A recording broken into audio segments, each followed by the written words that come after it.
All right, so one of the, when I did the first video on this how-to beard video series, just kind of introducing what we're doing, one of the things I asked was if you have any questions or topics that you want addressed to throw them in the comments. And one of the questions that we got was a really great question was, how can I make my hair follicles stronger so that less of the beard hairs fall out? It's not, so I'm going to address that in a pretty broad general sense. I'm not going to get too sciencey about it, even though there's a lot of science that goes into this. So I'm going to cover a lot of topics here, and we're out here in the garage door's open, so if there's some extraneous noises coming from the neighbors and stuff like that, I apologize, but I needed the whiteboard, so this is where we're doing it. So there's actually a lot going on with hair follicles, okay? Hair follicles are part of the skin system, and I'm not going to use the sciencey words, but the entire skin system is an organ, one of many different organ systems in the body. Now, as I talk about a lot of this stuff, you also have to understand that no one single organ system in the body operates completely independently. They completely operate crisscross into each other, and what happens with one of the organ systems directly affects most of the other organ systems. So they all play this role in keeping you, this whole organism system, functioning correctly. So in a broad general sense, if you want your skin system, including your hair, to be healthy, your whole body needs to be healthy. So there's no one single thing that you can do to make your skin and hair healthier. But I'm going to talk about kind of, sort of everything that goes into it, okay? So first off, let's talk about nutrition. Okay, if you want to have a healthy body, including the skin and hair, you've got to dial in your nutrition. Earlier on in our YouTube channel, but the video's still up in our Munson Mischief YouTube channel, there's a video that I put up on the basic good nutrition plan. I'll throw that link into the description of this video below, so check that out, and you can see that in more depth. But what we're talking about real quick is, for your entire body to be healthy, you've got to have those micronutrients, the vitamins, minerals, and essential fatty acids. Again, I'm not going to go into it in depth. There's another link that I'm going to throw into the description down below that directly talks about the different vitamins and minerals and essential fatty acids that play a direct part in the skin system and the hair follicle system. So I'm not going to go into it, but you can check that out in a little bit. But to get your vitamins and minerals and essential fatty acids, your proteins, fats, vegetables, and yes, cholesterol. I'll tell you why we want cholesterol in a minute. You gotta have that really good diet. Your proteins, you're going to be wanting to get, good lean meats, chicken, beef, pork, eggs are a great source of a lot of the nutrients that we want. Vegetables are going to give you a lot. Your high fiber, high nutrient content, but low starch vegetables are going to be your best choices. More colorful, the better. Salads, greens, asparagus, Brussels sprouts, all the good stuff, as many as you can take in. For fats, you want to get your healthy fats. You're going to get those from your eggs, cooking in avocado oil, and then eating lots of nuts and seeds, a wide variety. Don't just eat almonds and think, well, I get some good essential fatty acids from the almonds. Eat a big, huge variety. The bigger, the better. That's where you're going to get a lot of your very essential minerals that are involved in all of this stuff. And then on top of all this, if you want to, I'm a huge fan of supplementation to some degree. And my wife and I, we've been fitness professionals for about 13 years, and I'm a huge fan of going ahead and taking just a moderate dose multivitamin, multi-mineral supplement, as well as essential fatty acids like a fish oil, which are going to be really high in specific omega-3 fatty acids.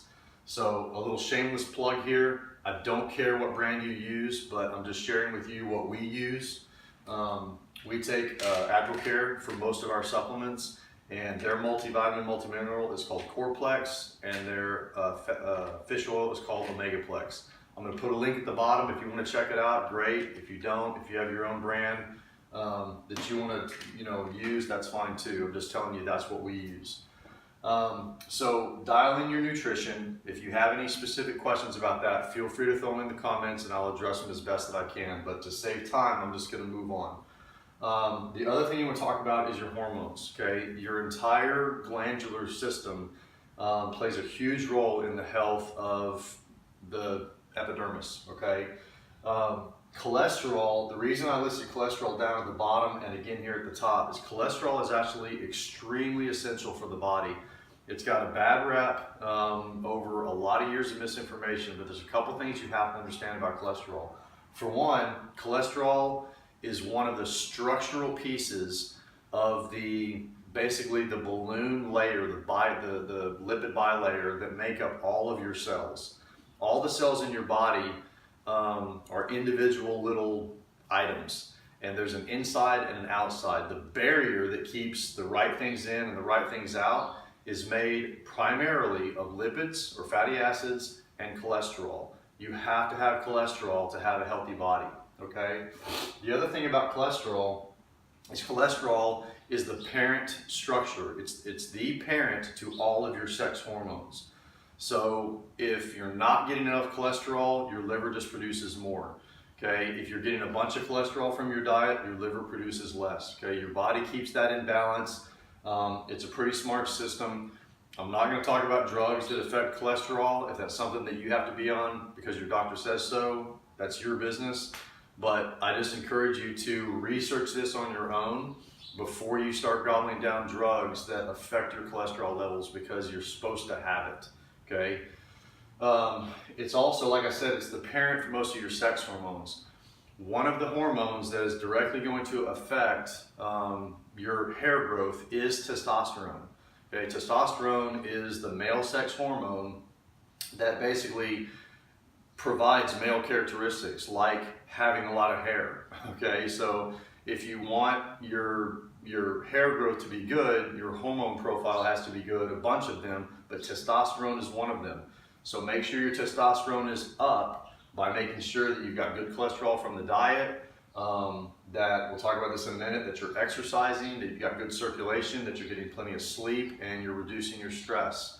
So we'll talk a little bit more about that in a second.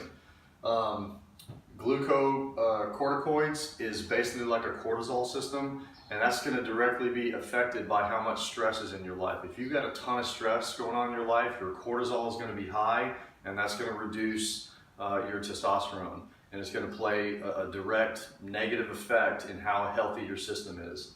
I mean, yes, we have to have that in there. It's there for a reason, but if you live a super stressful life and if you don't get enough sleep, your cortisol is going to be high, and it's going to negatively affect your skin system as well as other systems. Thyroid hormone is going to be really important for circulation and blood flow to the capillaries that affect the skin system.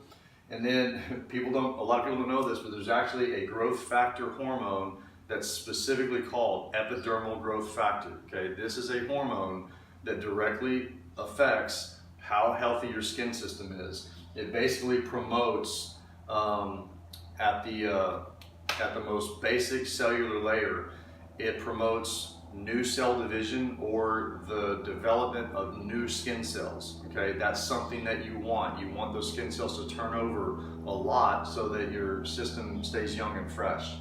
And again, you can research this more on your own. I'm not going to get into this, but this is just stuff that plays an effect.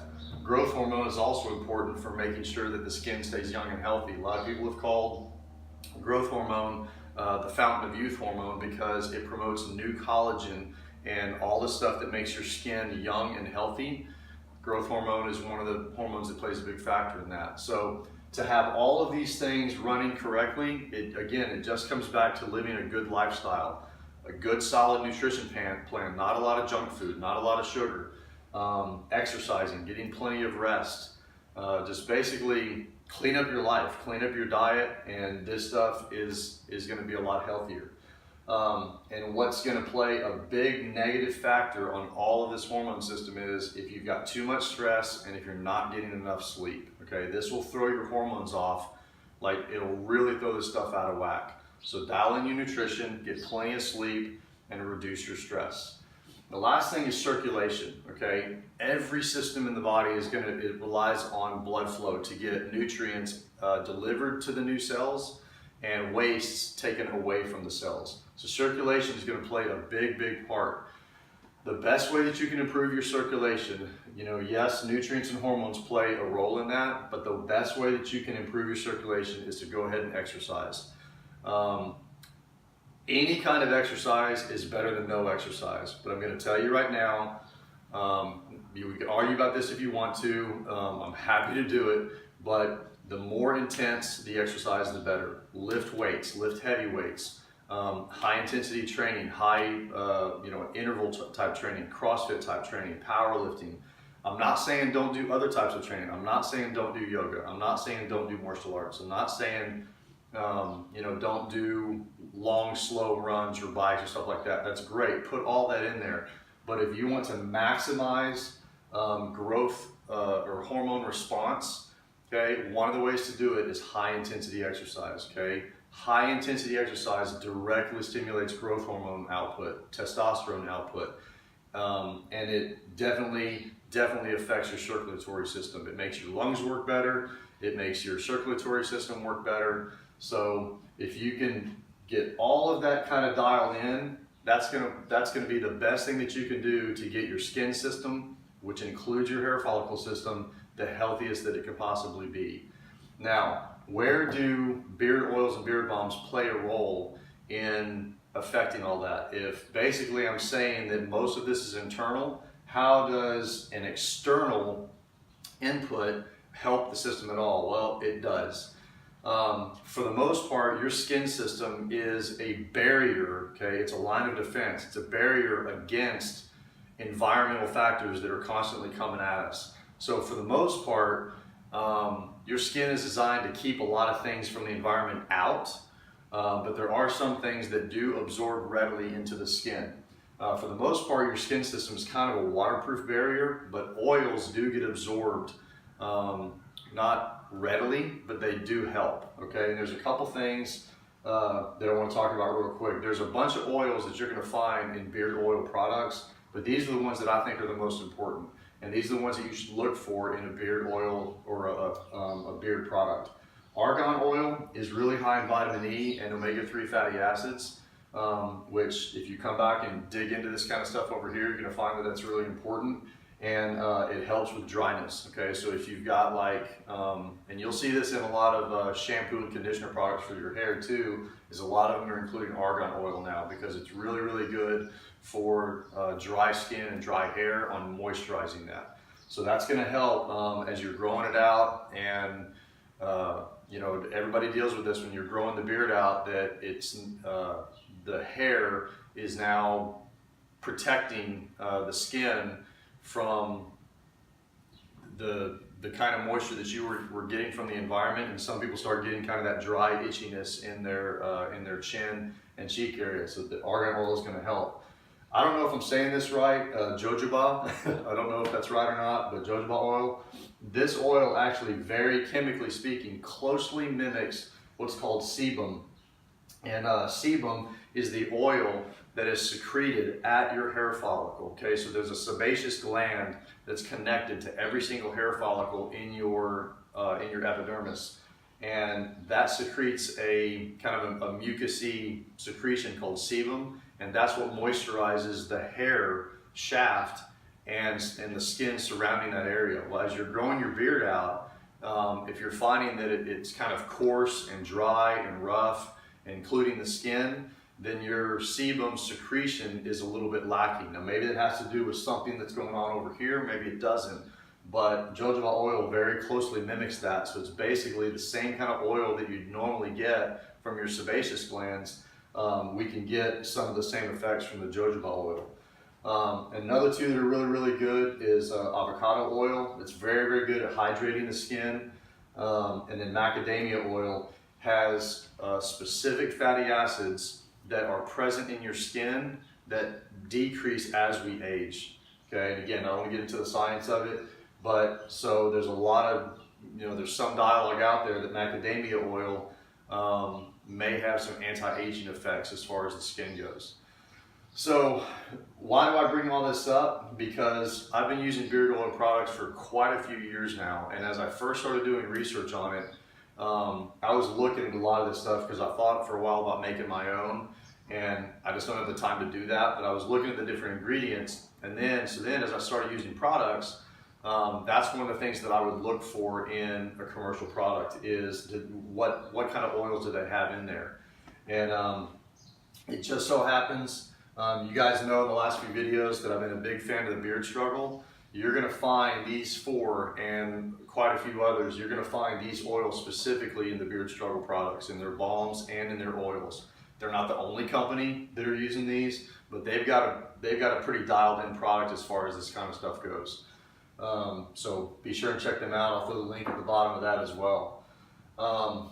That about covers it. I know that this video is kind of long and I didn't get too detailed on anything, but just to summarize, if you want the hair follicles to be healthy, you got to have your entire skin system to be healthy. If you want your skin system, which is a complex organ, if you want that to be healthy, your whole body has to be healthy. Good nutrition, a good hormone profile, which is going to be tied to nutrition. It's also going to be tied to low stress, plenty of sleep, get some good exercise, high intensity, the better, and then go ahead and use a product. I promise you it's going to help. It's got a whole bunch of good oils in there. I'm going to throw a bunch of links for you to look into some of this stuff on your own in the description. You guys have any questions or comments, feel free to dialogue. I'm happy to help. So anyway, hope that helps and I hope that answers your question.